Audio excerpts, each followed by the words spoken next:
aqui em mais um episódio. Hoje eu tô falando com a Tatiana da Silva. Ela é psicopedagoga, tem uma filha de 28 anos e uma neta de 12 anos. E ela tá aqui para conversar com a gente e contar um pouquinho da sua trajetória. Tudo bem, Tatiana? Tudo bem, pessoal. Prazer, meu nome é Tatiana, né? Eu sou formada em pedagogia e sou psicopedagoga. Trabalho na Associação de Pais Uma Amiga, onde a nossa amiga aí tem um filho também, né? E aí eu vim contar um pouquinho da minha história, né? Como que o autismo atravessa a minha vida, né? Então, conta pra gente, então. Como é que hoje, como você acabou de falar, como é que ele atravessou a sua vida, né? E como nasceu sua paixão pela psicopedagogia? Então, eu até li essa pergunta. A psicopedagogia, ela se iniciou na minha vida, né? Eu acho que a partir da minha trajetória mesmo de vida, né? Eu sou a caçula de 9. Então, bastante, né? Então, eu sou a caçula de 9. A minha mãe veio para cá, para o Rio de Janeiro, né? Do Nordeste, então, com aquelas dificuldades todas. Só que, quando eu entrei na graduação, né, eu percebi o quão era presente isso na vida da minha família mesmo, né? Tenho duas irmãs que conseguiram fazer a graduação, que terminaram a graduação, eu e uma outra. Uma conseguiu terminar o ensino médio e o restante não conseguiu terminar o ensino fundamental 2. Então, a dificuldade de aprendizagem está muito presente na minha trajetória, na minha história de vida mesmo. Né? Então, quando eu fui fazer o estágio da pedagogia, que eu fui para a escola, né? Eu passei 2 anos fazendo estágio. Quando eu fui para dentro da escola, o que eu percebi o quão aquilo era presente na minha vida e tudo que anseiava a minha trajetória, dos meus irmãos e da minha família, era inerente à dificuldade de aprendizagem. Então ali eu já percebi que faltava algo, né, na forma de ensino. E aí eu fui para escolas que eram mais voltadas para a educação especial, que era onde eu tinha mais o desejo de aprender o porquê que era tão difícil, né, para todo mundo ali na minha casa. Eu acho que eu tenho uma família bem atípica mesmo, mas como é de muito tempos atrás, então todo mundo passou por um subdiagnóstico e foi todo mundo dando o seu jeito de viver e a gente foi vivendo, né? Quando eu entrei na graduação, logo no quarto período mesmo, eu comecei a estagiar, né? Que eu peguei esses estágios da prefeitura. Então, eu fiquei 2 anos numa escola de educação especial, né? E depois eu fui para uma escola regular de ensino. Então, eu percebi quando as crianças tinham dificuldade da aprendizagem. Então, quando eu fui terminar o meu TCC, né? Meu TCC já foi voltado para as dificuldades de aprendizagem. Olha que Então, legal.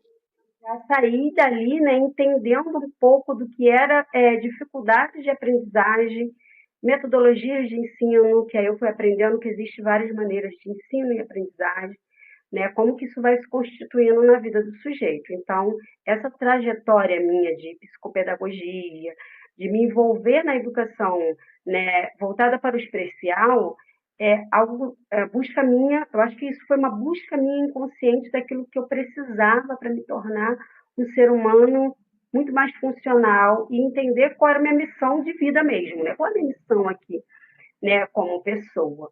E aí, dentro dessas escolas que eu comecei a fazer estágio, as professoras sempre ficavam bem encantadas comigo, né? Como que eu tratava as crianças. E aí, uma professora que me deu uma indicação, acho que você merece para esse lugar aqui, estar nesse lugar aqui. Não sei, de alguma forma ela conhecia já uma amiga. E aí, eu ainda terminando a minha graduação, eu cheguei na Momiga. Então, toda a minha formação, né, é ali dentro também, né, como pessoa profissional, foi dentro da Mão Amiga. Então, eu fui para a Mão Amiga não como estagiária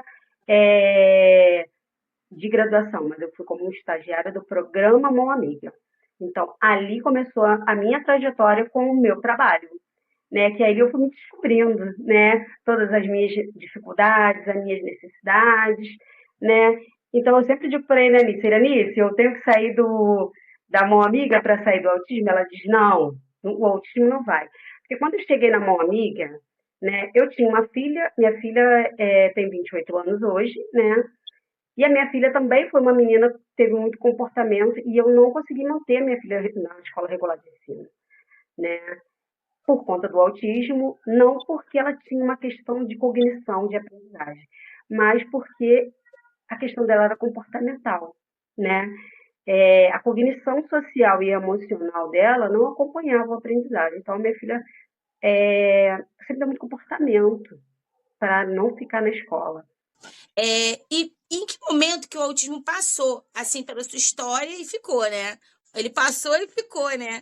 A gente estava até falando antes de entrar no ar que essa questão do autismo na história das pessoas é complicada, né? Porque quando entra a gente parece que se apaixona, porque eu acho que é um mundo tão desconhecido ainda que todo mundo que vai entrando vai querer aprender mais, quer estudar mais, quer saber mais e parece que a gente se alimenta desse saber, né? E como é que isso passou pela sua vida e ficou? Fala pra mim.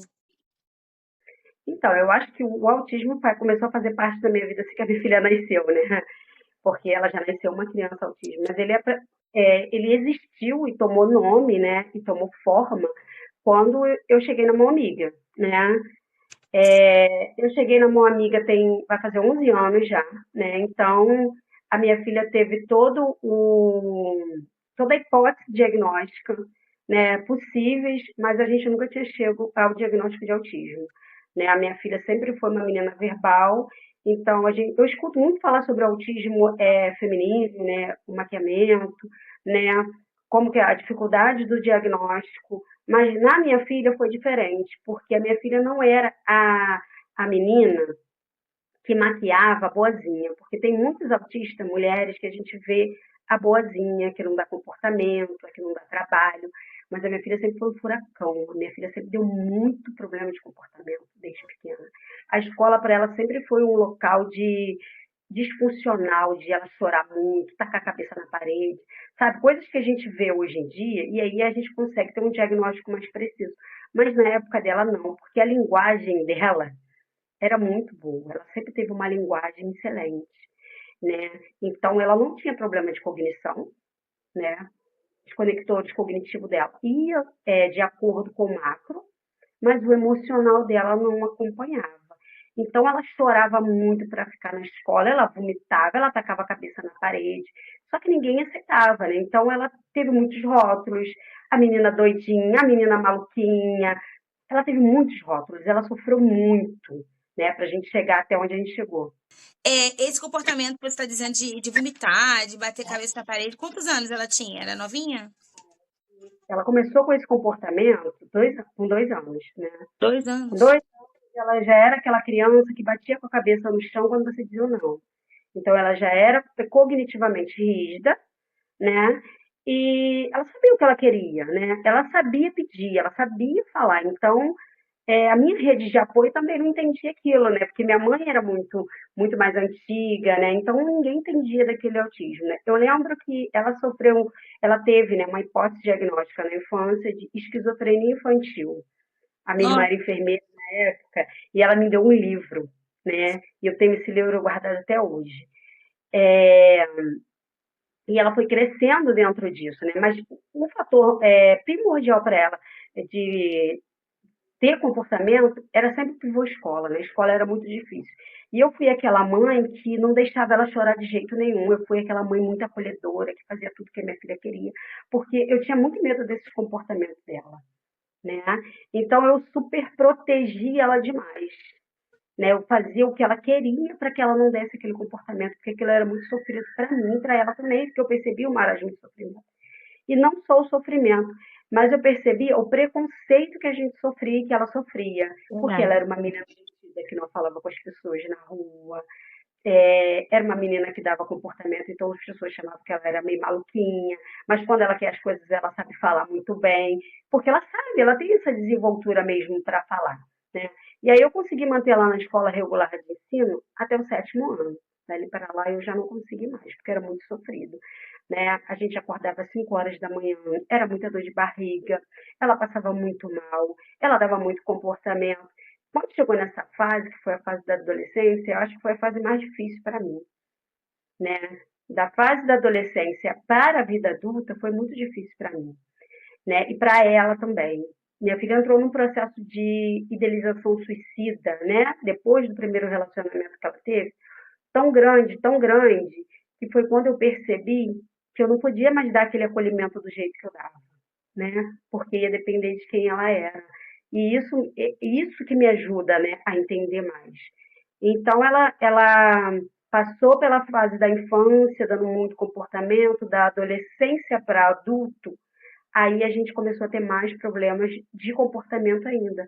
Mas aí era autoagressividade. Ela passou a ser autoagressiva com ela. Ela passou a ser uma menina que teve uma idealização suicida por longos períodos de anos, né? E aí, quando isso estava no pico, eu já estava na mão amiga, né? A gente já estava na mão amiga, e aí ela começou a dar muito problema de tentativa de suicídio, era todo final de semana eu ir para o hospital, porque quando ela começou a entender que ela tinha uma base diferente dos outros, eu acho que ela piorou, né? De alguma forma, alguma coisa linkou para ela, né? Ali. E aí ela entrou nesse processo de querer morrer mesmo, de não querer estar mais aqui. Quando a Ana Clara fez 1 ano e pouco, a gente percebeu que a Ana Clara também tinha algumas questões, né? E ela também percebeu. E aí ela entrou no processo de culpa maior ainda. Porque tudo que ela falava tinha muito sentido, sabe? Ela sabia o que ela estava falando. Então, ela organizava os batons há 20 anos, há 22 anos atrás, ninguém entendia. Ela era esquizofrênica. Então, ela organizava aquilo ali. A minha casa sempre foi muito cheia, alguém mexia. Quando ela chegava, que ela via que aquilo estava mexido, a menina jogava tudo pro alto, a menina chorava, a menina se tacava no chão. Ela organizava as coisas dela.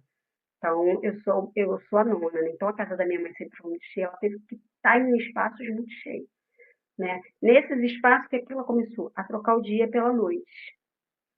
Ela dormia o dia inteiro e à noite ela ia fazer as coisas. Eu ia trabalhar, minha mãe ficava com ela. Minha mãe falava, tua filha é doida mesmo. Ela dorme o dia inteiro, mas o que ela estava fazendo era uma fuga social, porque ela É. ficava numa casa com a minha mãe. Entendeu? Então, assim, são muitos quebra-cabeça, né? Até na minha fala, são muitos quebra-cabeça que eu fui colocando no lugar, né? Ela fez 9 anos, quando foi a parte mais comportamental. Então, eu fiquei mais de 12 anos ali, vivendo o autismo dela e com ela, sem saber que aquilo era autismo. Mas eu acho que eu parei no momento em que eu tinha que parar mesmo para ficar com ela, para dar o suporte para ela, que foi da saída da infância para aquela entrada de adolescência, que eu fiquei o tempo inteiro atrás daquela menina. Mas no final, tudo que eu comecei, né, foi voltado também para ela, mas foi o que me deu forças para eu continuar até a minha vida, né? Que aí eu fui para a pedagogia, eu cheguei onde eu estou, porque eu fui buscando algo que fosse associado a isso, né? Que foi me atravessando de uma forma assim muito singela, né? Assim, acho que foi uma benção muito divina que eu também tive, né?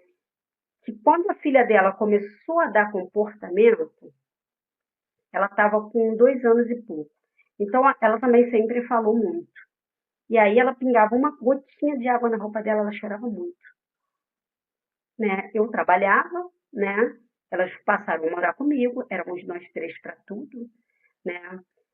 Pingava uma gotinha de água na roupa dela, ela chorava muito. E teve um dia que eu botei ela na escola, eu botei a Ana Clara na escola, tiramos a chupeta para ela falar melhor, né? Na escola, porque em casa ela falava tudo, era uma tagarela, falava tudo. E na escola ela não falava, não se comunicava, né? Minha filha tinha acabado de passar por um episódio de idealização suicida, deixa eu botar na linha do tempo aqui para a gente entender, vai ficar melhor. Minha filha tinha passado por uma idealização suicida, eu acho que foi a maior e acho que foi a mais sofrida.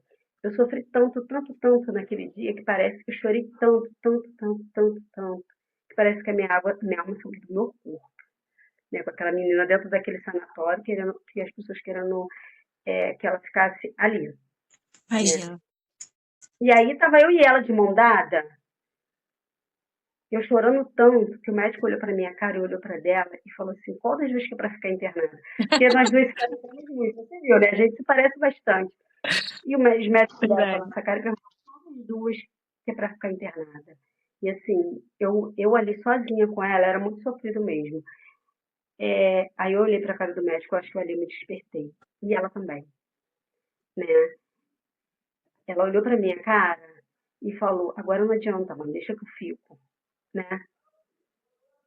E aí eu falei: não vai ficar. E aí foi aquele, eu tive que assinar, porque os médicos falaram que ela estava com processo de idealização suicida black, toda a responsabilidade seria minha, mas tinha uma causa funcional para aquilo tudo. Por que, que ela estava tendo aquele tipo de comportamento?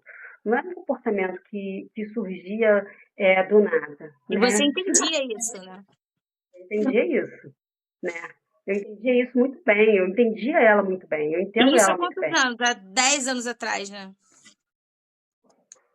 mais de 10 anos atrás. Porque 10 anos atrás o autismo ainda não estava ainda, né? Porque a gente Tá. fala que esse boom que tá vindo do autismo é uns 7 anos pra cá, né? 10 anos estão começando a se falar, né, sobre isso. Nessa época, o que, que a gente fez ali nessa época? Ela se despertou da importância da medicação dela. Eu acho que alguma coisa ali mudou, porque ela viu. Eu acho que foi a primeira vez que ela percebeu que algum comportamento dela também me causava sofrimento. Embora ela não tinha dito, mas ela percebeu. Entendeu? E aí, a Aham. partir daí, a gente se uniu mais, eu e ela, e fomos prestar atenção nos comportamentos da Clara, que também já me chamava atenção em algumas coisas. E aí eu pude respirar um pouco e falar junto com ela. Agora a gente vai olhar para cá, que era para a Clara. E aí a Clara começou a apresentar um comportamento aqui, um comportamento ali, e nessa época eu já estava na mão amiga. E aí as meninas traz para avaliar, traz para avaliar. Até que um dia eu cheguei na porta da escola e todos os coleguinhas dando tchau e falando com ela não falou. E aí eu falei, alguma coisa tem de errado. Era uma menina que estava sempre com infecção urinária, porque passava 4 horas na escola sem pedir para ir ao banheiro. E a escola não percebia. Era uma menina que, se duas amigas que ela tinha, ela usava mesmo aquilo ali como um mecanismo dela, Como fujo, né? o fugizinho dela, para ela poder ir ao banheiro. Enquanto essas amigas não estavam na escola, ela não ia ao banheiro. Então ela começou a chorar para pedir para vir embora. Então são coisas muito sutis que iam aparecendo dentro do comportamento delas. E aí a gente começou a prestar atenção nesses comportamentos minuciosos que vinham surgindo. E realmente é mais sutil nas meninas. A Clara, na idade da Thalita, não dava o comportamento que a Thalita dava. A Clara era a mais boazinha. Então a gente não imaginava que ela estava sofrendo. Mas ela já estava sofrendo na escola, né? Que aí entrou uma outra professora que já era mãe e me chamou, porque eu geralmente que fazia, né? Graças a Deus hoje eu não faço mais tanto, né? Depois de 2 anos eu acho que eu já ensinei bastante para ela. Eu que fazia essa mediação. Então eu sempre fui a mediadora da mãe e da filha. Então eu fazendo esse processo de mediação, uma mãe me chamou e falou: tem alguma coisa de diferente nela. Ela sofre muito com todas as outras crianças. E aí ela me deu um relatóriozinho, e aí eu levei para uma amiga que já estava lá dentro um ano e pouco. E aí a Clara foi avaliada, né? Eu, assim, sofri muito com a avaliação da Clara, porque eu estava numa sala e a Clara estava na outra, e a Clara não falava. Então, assim, ela já tinha ficado 2 anos na escola sofrendo muito. Então, eu tive um luto muito grande ali, uma dor muito grande, né? De como que eu não vi, como que eu não percebi, né? E aí a gente conseguiu. A Mônica avaliou ela, junto com a Bianca, fizemos a avaliação nela, e aí ela saiu com o laudo dela, da mão amiga, pra gente procurar um médico. E aí a gente foi no médico, no neuro, depois desses anos todos. E aí eu fui no neuro com a Thalita e com a Ana Clara. E aí o neuro, o doutor João, hoje ele está lá em Nova Iguaçu. O doutor João olhou para mim, né? Ele viu que eu era mediadora da fala da mãe, né? Ele percebeu coisas que nem eu, que já estava ali dentro, percebia, né? Minha filha precisava, com 20 e poucos anos, mãe já, de uma mediação, né? E aí ele pegou um teste de teoria da mente que a gente faz com as crianças, para ver o nível de teoria da mente. Só que ele fez com ela de forma diferente. Ele fez com um armário, tipo um armário, né? E estava eu, minha mãe, minha filha e minha neta na sala. E a minha Nossa. mãe também percebeu. Estávamos nós quatro na sala, né? E ele fez um teste muito simples de teoria da mente com a Thalita. Muito óbvio. E a Thalita errou, né? E aí ele foi bem cruel com a gente, né? Assim, na forma de falar mesmo, né? Como que eu não percebi. E aí ele falou: a sua neta eu não vou dar o laudo. Eu não sei se ela é ainda, mas a sua filha eu tenho certeza. Porque eu estava tendo. Quando ela respondeu aquele teste errado, com a gente presente ali, a gente ficou, tipo assim, eu fiquei, né? Eu Já tomei um susto ali. E aí, dali a gente já saiu com a hipótese da Clara, que ele também não fechou o laudo da Ana, mas ele me deu a certeza de que a Thalita era. Né? Então ali ela chorou muito, né? Eu fiquei muito assustada, mas assim, a gente teve um nosso guia, né? A gente sabia o que fazer, eu sabia o que ela tinha, né?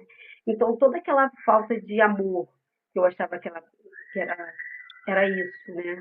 Aquela falta de carinho, afetividade, a minha filha não me beija, a minha filha não me abraça, né? Toda essa falta que eu tinha ficou entendida, né? Porque eu não entendia, eu precisava de alguém para me dizer isso, que não fosse eu, embora eu já estava iniciando a minha vida profissional ali dentro com isso, né? Mas Olha que como as mulheres interessante, né?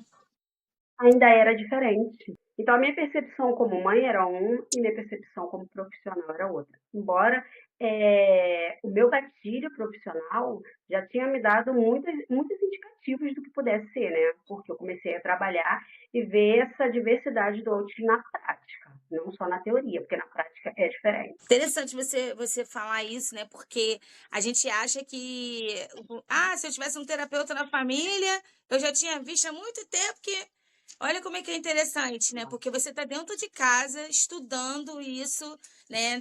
Quer dizer, quando a gente está na faculdade, a gente está com a cabecinha até mais fresca com toda aquela matéria que a gente lê todo dia, toda hora, né? E você, mesmo assim, não conseguiu identificar de cara da tua. Quer dizer, você sabia que tinha uma coisa, mas não sabia que era. Porque eu precisava de um profissional que validasse isso. E aí o doutor João, ali, para mim, a gente foi a primeira consulta. Ele consultou ela umas 2 ou 3 vezes, ele acertou a medicação dela, né? Ele quis fazer um tratamento que ela também não entendeu, né? As pessoas, porque ele ficou muito encantado com a minha história, né? Com tudo que eu estava passando ali, tudo que eu estava passando com ela. Ele percebeu que eu não sabia, ele foi bem ríspido, né? Como que a gente tratou ela até aqui, ali, né? E realmente você lidar com uma pessoa que está no espectro sem entender para ela é muito sofrido. Eu acredito que ela tenha sofrido, ela sofreu muito, né? É muito sofrido para Com ela, certeza. é muito sofrido para todo mundo. Mas eu tô te falando de 10 anos atrás de autismo É. feminino. Então, assim, era muito difícil de ter esse diagnóstico, né? Eu sabia que tinha um serzinho ali que sofria muito além, né?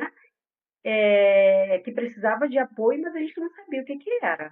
E aí ele foi assertivo com a medicação dela. A partir daquele momento que ela entendeu o que ela tinha, eu posso dizer que eu tenho orgulho dela, né? De que quando ela entendeu que ela tinha, era autismo, né? Muito rígida, né? Muito pontual. Quando ela entendeu que ela tinha, era o autismo, ela começou a tratar aquilo como autismo, ela passou a entender o que ela tinha. Então, ela passou a aceitar a pessoa dela como era. Hoje eu tenho orgulho dela porque ela conseguiu, assim, depois desses 10 anos, né? Conseguiu soltar a minha mão, que hoje eu não sou mais mediadora dela. Ai, que Né? legal. A gente aprendeu muito. Como que a gente aprendeu muito junto? Como que a gente fez tudo muito junto com nossos pais, Que legal. né? Com a nossa reunião de acolhida, uma amiga, com as nossas reuniões com os pais, né? Os pais falavam muito para ela. Teve uma vez que ela estava numa reunião com os pais, quando tinha uma psicóloga fazendo atendimento com os pais, e uma mãe falou para ela: Isso aqui que você está falando não é toque, é autismo, né? Porque um outro médico já tinha falado que ela tinha toque. E uma mãe mesmo pontuou isso para ela: Isso não é toque, isso é autismo. E aí ela saiu muito brava: Nunca mais eu volto para uma amiga, não vou trazer mais a Ana para cá, porque estão falando isso de mim. Falei: Mas você já não sabe? E É aí super. ela saiu muito brava. Ela saiu dali muito brava, falou que nunca mais ia voltar. Mas, assim, é muito importante que a gente, como país, né, de autista, profissional, a gente esteja dentro dos nossos pares mesmo, né? Eu digo para a Irene, eu sempre falo para a Irene, a gente atravessou os limites, né? Porque além de a gente ser mãe, a gente decidiu ficar e trabalhar com, porque não é fácil. Para ela, eu acho que deve ter sido um pouco mais difícil, porque ela não conseguiu usar aquilo para o tratamento do filho dela. Foi muito pouco ao longo ficou ali. Né? Eu não. Eu estou dentro desse processo desde que eu cheguei ali, então eu consegui caminhar junto daquilo ali, crescer muito ali dentro, como profissional, como mãe, porque elas estavam ali. Você viu que elas estão Uhum. ali, né? A minha neta foi tratada ali, né? Então, assim, são duas pessoas diferentes, né? 2 polos diferentes, mas teve o mesmo tratamento no mesmo lugar, porque acabou que a Thalita também foi tratada ali, né? E isso foi atravessando ela de ponto dela entender. Quando ela recebeu o diagnóstico dela, foi sofrido para ela, e a Clara a gente já sabia, né? Eu sei que tem uma perguntinha que você faz sobre isso. A gente sabia como conduzir, né? Eu já sabia o que fazer, eu já estava lá Verdade. dentro. Então, eu já sabia como conduzir aquilo ali, né? O que a gente precisava fazer para desenvolver a Clara, colocar ela na terapia, né? Não ser tão permissiva como que a gente foi, né? Ela tem muitos comportamentos ainda que a gente vai traçando juntos, né? Que eu vou percebendo muitos comportamentos que eu vejo com as crianças. Ela tem também, né? E como que eu vou lidar com isso em casa? A Mônica sempre teve muito medo na época, porque eu trabalhei 40 horas na mão amiga. Na época que eu trabalhei 40 horas na mão amiga, foi a época que a minha filha mais dava comportamento. Mas eu me apeguei àquele trabalho ali, me apeguei àquilo ali por quê? Porque eu estava aprendendo a lidar com o comportamento na íntegra. Porque eu sei que eu não posso fazer pela criança. Eu não tenho que fazer. Profissionalmente, eu não faço pela criança. Eu vou fazer até onde que eu tenho que fazer. Depois eu vou conduzir ela sozinha. Eu sou bem firme com isso, com a criança, né? Com Interessante. as crianças. Eu não conseguia ter essa firmeza. É interessante demais, porque assim, a gente vê o quanto a gente descobre diagnósticos tardios, né? E aí eu já escutei muita gente falando assim, ai, pra quê? Pra que eu vou fazer avaliação neuropsicológica, fazer isso, fazer aquilo outro, fazer uma avaliação em qualquer outro lugar? Pra que eu vou fazer uma avaliação? Pra que eu vou na terapia? Pra que eu vou na neuro? Já vivi minha vida toda assim. O que vai mudar na minha vida? Sua filha é um exemplo disso, né? Que mudou e mudou muita coisa, né? É fato, você acaba se aceitando melhor, acaba tendo um pouco de empatia com você mesmo. A gente se tem mais compaixão com a gente, mais empatia. E eu acho tão importante que, gente, se você acha que tem, vai fazer uma avaliação. Vai fazer um. Porque não vai mudar nada na tua vida, não pode não mudar nada na tua vida fisicamente, de trabalho, mas a sua cabeça muda. Muda muita Você se coisa. entende, Eu acho você se que foi o ajuda. divisor de águas. É muito bom. Foi o divisor de águas a gente ter esse diagnóstico, né? Porque ela passou a se enxergar, passou a se entender e passou a ter um processo de aceitação, né? Com ela mesma e com É o isso outro, com aí. a filha. E a partir daí a gente passou a se tratar de forma diferente, eu passei a entender aquilo ali. A gente passa a entender as minúcias, né? O porquê das minúcias. E a gente pode começar a ter uma melhor qualidade de vida, né? Então, assim, não é para ter nenhum benefício, não é para É. nada, para mim entender quem é aquele sujeito ali de pessoa. Mas eu vou falar para você, o mesmo preconceito, né, que eu sofria na época dela para com os médicos, para entender o autismo da Clara ainda, para a gente poder diagnosticar. Toda vez que eu vou ter que renovar o laudo, é uma luta que eu tenho. Né? Ela passou muito tempo sendo estimulada na mão amiga. Então, quando eu chegava com um laudo lá, a gente fazia um laudo como que a criança estava dentro do seu desenvolvimento ali. E aí o médico lia o final do laudo e falava, não, essa menina está no espectro. E aí eu falava pro médico, a menina sentada disposta pro médico, ela fala. Ela não fala com o Curou, médico. né? Né? Ela é Curou, deve ter atendida. curado, né? Vai que curou, né? E aí a menina sentada disposta pro médico, né? Respondendo de forma muito aleatória. Hoje, o preconceito e a desinformação ainda está muito mais presente do que a gente Sim. imagina. Né? Eu sei porque eu rodo por aí nos médicos com elas. É, eu ouço os pais falarem, né, esse processo de acolhimento, esse processo de dar um diagnóstico, principalmente ainda das mulheres. As mulheres vêm com uma gama de sofrimento, principalmente ainda das mulheres, né? Tem chego muito mais meninas e mulheres de um tempo para cá na mão amiga, até para fazer avaliação, até para as meninas serem atendidas, a gente tinha menos. Hoje a gente está percebendo que cresceu um pouco mais, mas toda vez que eu chego no médico, é uma luta para ele entender por que está tomando tal remédio, né? É um descaso muito grande. Até hoje, a gente sofre com isso até hoje, para lugares que a gente vai, com os médicos que a gente enfrenta, né? Os pais chegam lá falando também, né, do que sofre para renovação de laudo, né? Parece que a gente está pedindo, parece que a pessoa hoje em dia tem o prazer de estar no espectro, as mulheres, não é? É. E aí a gente ainda tem isso, né? A gente ainda tem muito isso dentro do Conselho Médico de Medicina. Eu agora fui levar a Clara para fazer uma nova reavaliação, tive que levar num novo médico, porque o médico que estava atendendo ela não estava mais atendendo no plano de saúde, e o médico não quis de jeito nenhum renovar o laudo dela, falou que supostamente ela não estaria no espectro, mas passou um monte de remédio. Aí ela continua tomando risperidona, continua tomando fluoxetina, que é o Daforin, né? Mas não tem autismo e ele não consegue dizer o que é. Né? Então a gente tem que ficar passando por isso. Então é muito mais importante que você consiga saber o que você tem, que você busque a sua rede de apoio, né? Que todo mundo que esteja do seu lado, esteja dentro dos seus pares. Primeiramente, que você precisa entender o que você tem, né? É a mesma coisa que eu falo para os pais, né? A gente precisa adaptar minimamente o que a gente consegue eles para a vida. A gente não vai adaptar a vida para eles, né?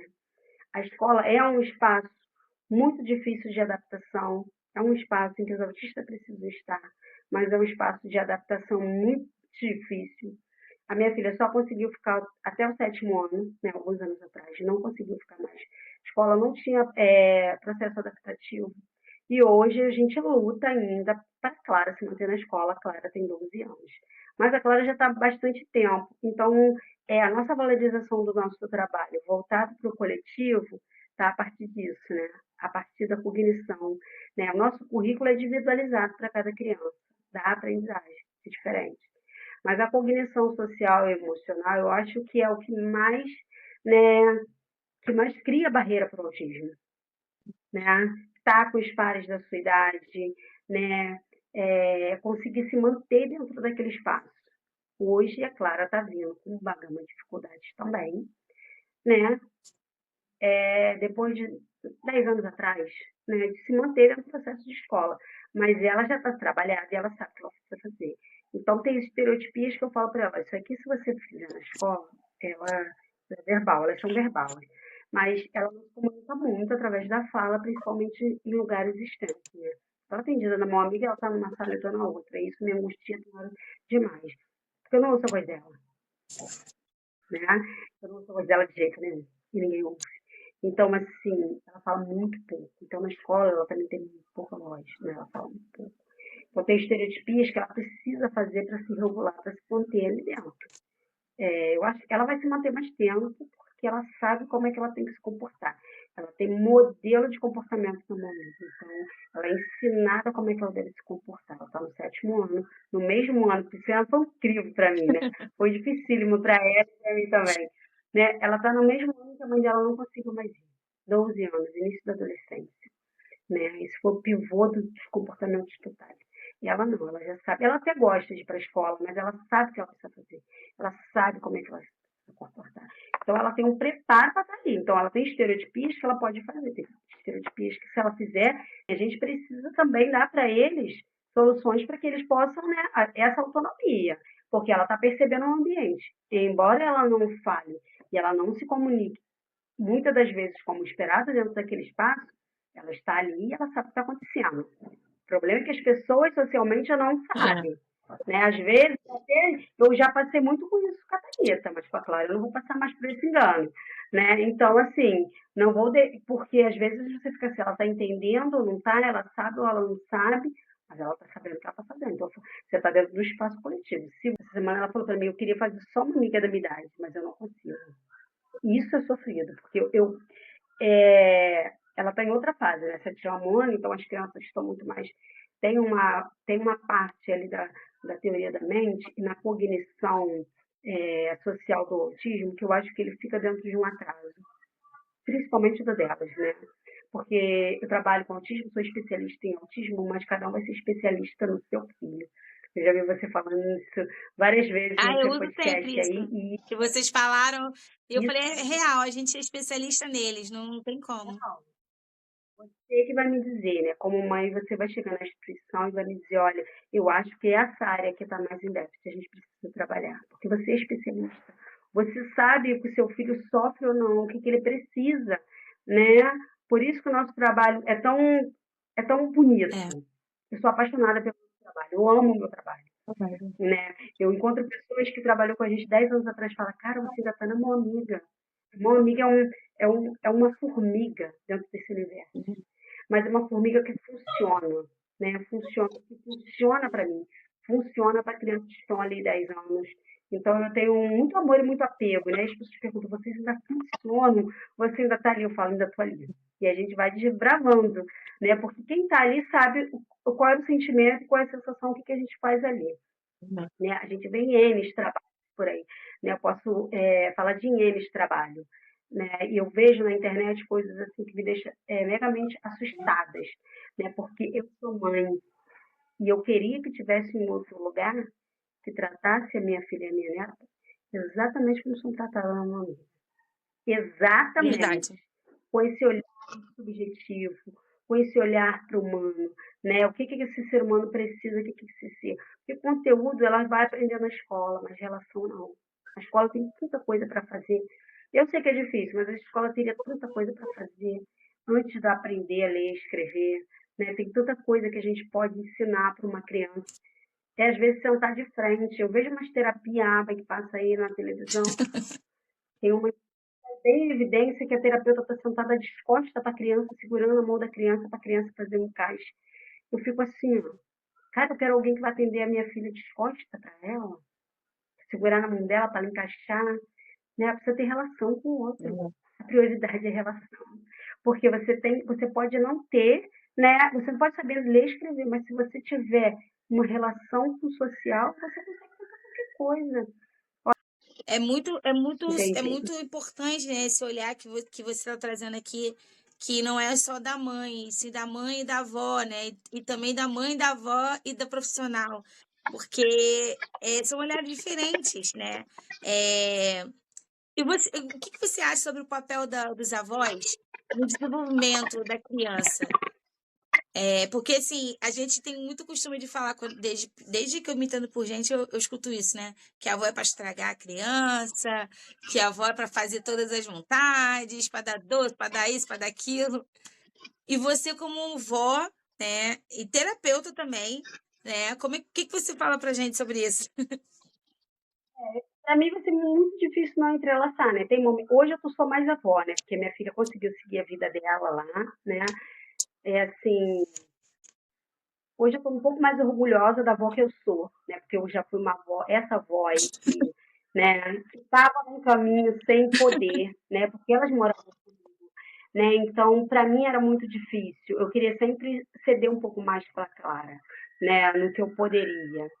É muito importante que os avós nessa situação não ultrapassem os pais, né? Porque a gente está falando de uma criança que tem um processo de rigidez cognitiva. Então a família precisa andar muito junta, muito unida, né? E eu não posso atravessar a mãe, né? Embora às vezes aqui aconteça, né? Porque eu me coloco em outro lugar. De vez em quando vai acontecer.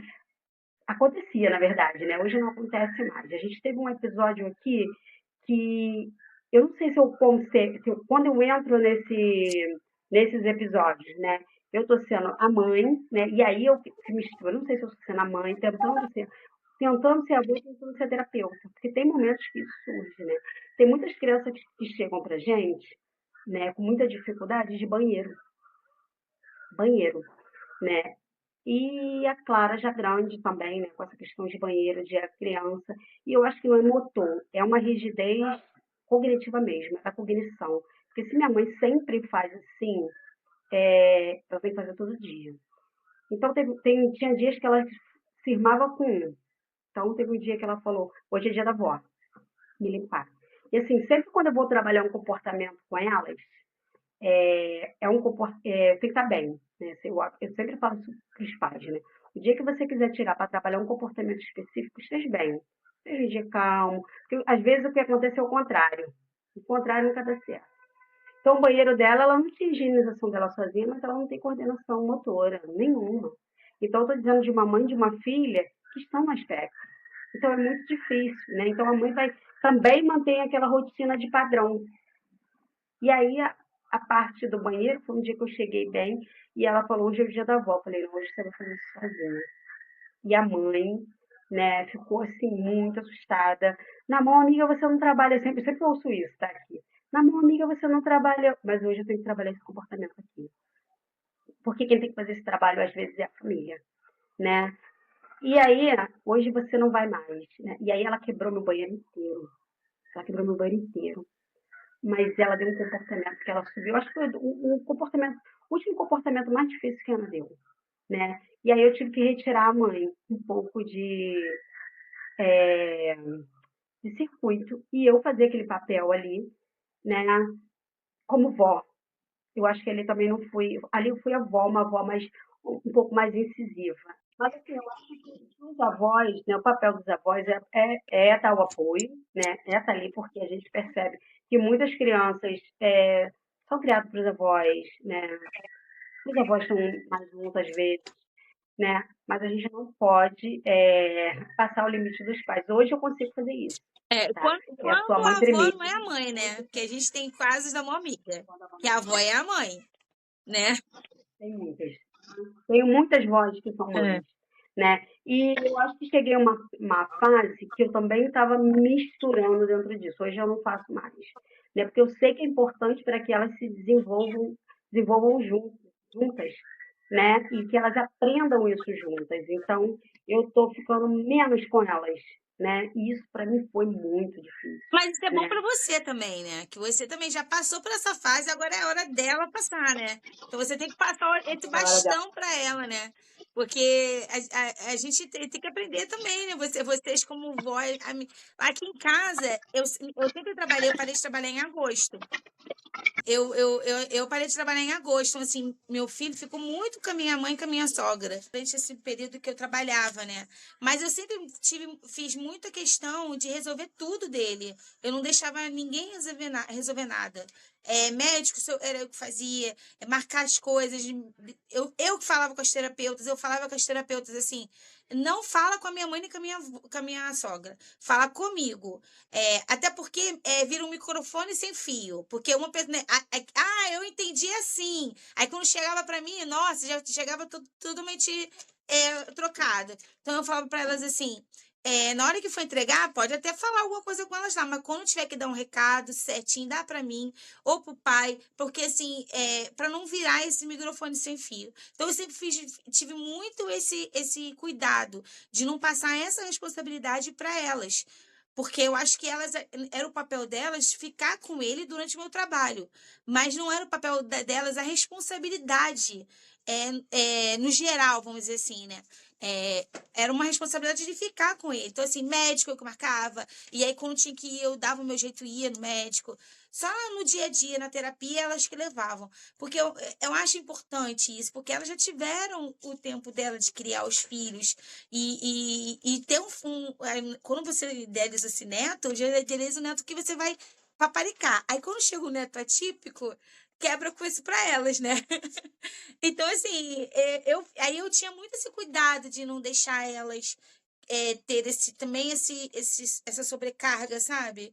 Porque elas já me ajudavam a ficar com ele. Então, mas no começo foi muito difícil, porque são personalidades diferentes da minha mãe e da minha sogra. Então, eu tive muito problema, porque eu falava que era revezamento aqui em casa, né? Quando uma saía, outra entrava. Então, eu acho que é importante que os avós, né, sejam essa rede de apoio, né, mas que não ultrapasse a linha dos pais, né. E assim, uma criança autista, todo mundo tem que falar a mesma língua, né, todo mundo tem que ter a mesma É. fala, porque se a criança pode na casa da avó, não pode em casa, isso aí fica muito difícil para elas entenderem isso. Então, é um pouco mais difícil e dá um pouco mais de trabalho, porque a família tem que caminhar muito junta, senão desanda tudo, né? E aí é o que eu falo sempre para os avós, né, que tomam esse lugar. Você quer mesmo tomar esse lugar? Né? Você quer mesmo ficar nesse lugar? Porque isso aí demanda Muito. muito, né? Hoje eu consigo fazer, hoje eu só consigo ser avó mesmo, hoje eu consigo. Foi muito tempo de terapia também, porque elas passaram muito tempo juntas. A gente passou muito tempo juntas, nós três. Nós três dormíamos na mesma cama, era tudo nós três fazíamos juntos. Hoje eu estou mais feliz porque elas caminharam sozinhas, minha filha está vivendo a vida dela, e assim, muito orgulhosa dela, porque ela passou por muita coisa também, sofreu muito, mas hoje se entende como pessoa e aí está conseguindo ter uma vida independente, né? Eu acho que a gente trabalha para isso, né? Terapia, Verdade. família, e comunidade social também, né? Eu consegui tirar esse peso, né, de que eu carregava sempre para mim, né? E você anseia por isso. E aí tem pais que nem sabem o que vão fazer quando isso aí se E você, tá desloca, fazendo o quê? né? E você está fazendo o quê? Agora estou fazendo terapia, né? Estou trabalhando bastante, estou estudando, né? Vou me dedicar um pouco mais ao trabalho, mas elas estão sempre ali comigo, né? Mas Claro, você ainda tem que se é dedicar a atendida. você também, ué, gente.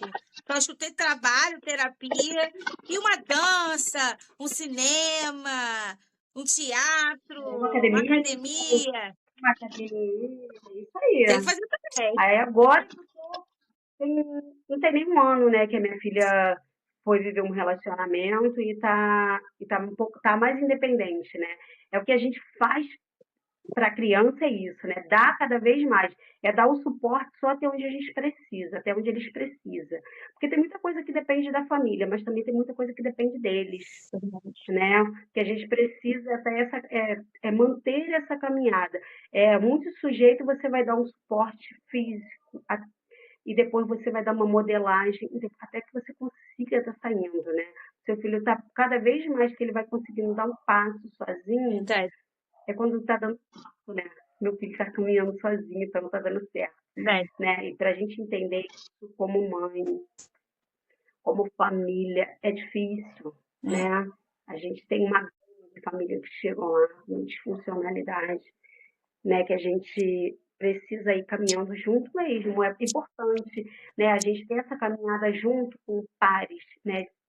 Pessoas que entendam o que a gente está falando. Porque hoje em dia a internet ela tem muita informação, né? E pouca conexão. A gente precisa de conexão, né? Precisa de estar juntos. E a gente tem que fazer isso como exemplo. Então, de vez em quando, a gente tem mesmo, né? E eu estou falando para a Suza mesmo. De vez em quando, a gente tem que estar junto mesmo, de corpo, né? Sim, Batendo papo com uma amiga, conversando, né? Porque a gente é um exemplo sim, vivo, né? De como que a gente está vivendo, porque as pessoas estão se perdendo dentro desse mundo, né? É internet o tempo inteiro, né? Muitas dificuldades, cada um é diferente, sim.